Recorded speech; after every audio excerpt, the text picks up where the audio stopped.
Et nous sommes toujours en plein cœur de Rouen sur le plateau de PNTV pour la fête du ventre. Sur ce plateau, nous accueillons une ancienne Miss Le Havre, Marie-Laure Viret. Bonjour. Bonjour.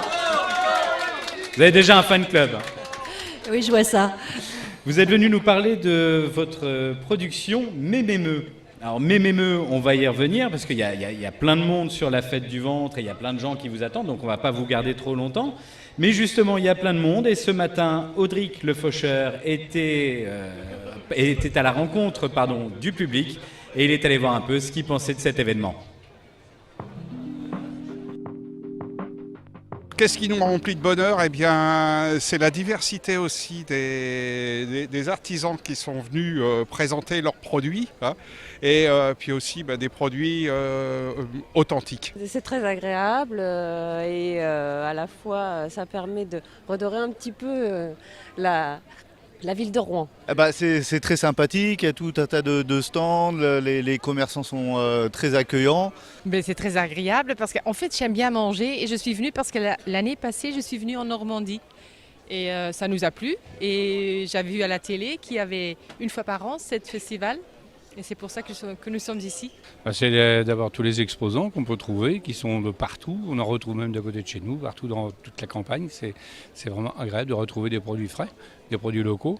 Ça fait plaisir effectivement d'avoir un petit peu d'animation et autre chose que des mauvaises nouvelles. Ça anime bien le centre-ville, c'est très agréable en tout cas. Voilà. Ce qui me plaît, c'est qu'on parle de manière positive de Rouen. C'est qu'on voit de belles et bonnes choses et que c'est important pour le moral de tout le monde et pour les habitants de Rouen et de sa région de parler positivement de notre région, notre belle région. Magnifique. Il y a du monde, c'est bien. Si le temps peut rester comme ça, ce serait idéal. Alors des produits authentiques, des produits locaux, c'est un peu ce qui vous caractérise avec Mémémeux. Est-ce que vous pouvez nous expliquer un peu ce que sont ces gâteaux, des gâteaux artisanaux à la peau de lait? La peau de lait, c'est pas ce qu'on jette habituellement quand on fait un chocolat chaud ou quelque chose? Aujourd'hui, oui, mais avant, c'était pas du tout le cas. C'est-à-dire avant quand? Avant, il y a très longtemps. Et alors, comment vous préparez ces gâteaux à la peau de lait? Parce qu'il y en a très peu de la peau de lait quand on fait cuire un... Donc autrefois, il n'y avait pas de lait au supermarché. On allait chercher son lait à la ferme avec son petit broc, son vélo. On le faisait bouillir et on récupérait la couche de peau de lait, de crème de lait qu'il y avait dessus. Et avec ça, on faisait plein de choses. On ne jetait pas. On faisait des biscuits, des gâteaux. On faisait même de la patate à tarte. Donc c'est ce que je faisais avec ma grand-mère. Donc c'est votre grand-mère, c'est Mémémeux? Exactement. C'est un hommage à ma grand-mère. À votre grand-mère. Mais alors je reviens quand même là-dessus, la peau de lait, il y en a très très peu, ça ne représente rien. Comment vous faites bouillir combien de litres de lait pour avoir cette peau? Au fur et à mesure des années, j'ai ouvert ma société, j'ai repris les recettes de ma grand-mère et j'ai voulu optimiser le lait. Donc j'ai un savoir-faire sur l'optimisation du lait pour produire de la peau de lait. Donc autrefois, c'est vrai qu'il me fallait beaucoup de lait pour avoir un petit peu de peau de lait. Et maintenant, j'arrive à faire beaucoup de peau de lait. Et ça représente quel pourcentage? Alors on est environ à 80-20%. 80% de peau de lait? De peau de lait pour 20% restants. Et les 20% restants, qu'est-ce que vous en faites? Alors aujourd'hui, pas grand-chose parce que le lait a tellement été travaillé que finalement, je ne peux pas l'exploiter. Mais si j'avais des plus gros volumes, ça serait possible, par exemple, de le travailler pour l'industrie agroalimentaire animale. D'accord. Et donc, vous avez plusieurs recettes. Vous avez 4 références, c'est ça? Donc, il y a les biscuits authentiques. Donc, ce sont les classiques. Je me permets, j'en ouvre un. Bien sûr, je vais déguster en même temps et puis on va faire goûter aussi au public qui est présent.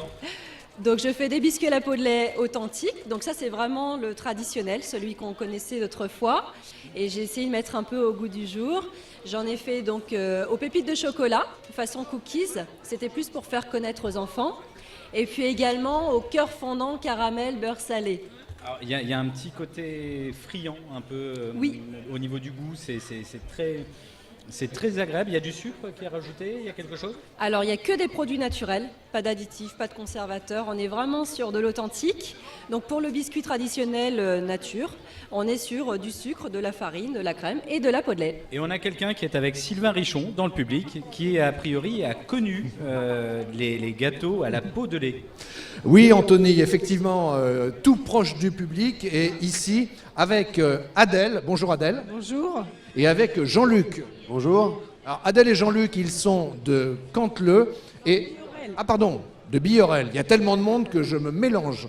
Et Adèle, elle se souvient bien avoir mangé... racontez-nous ça, Adèle.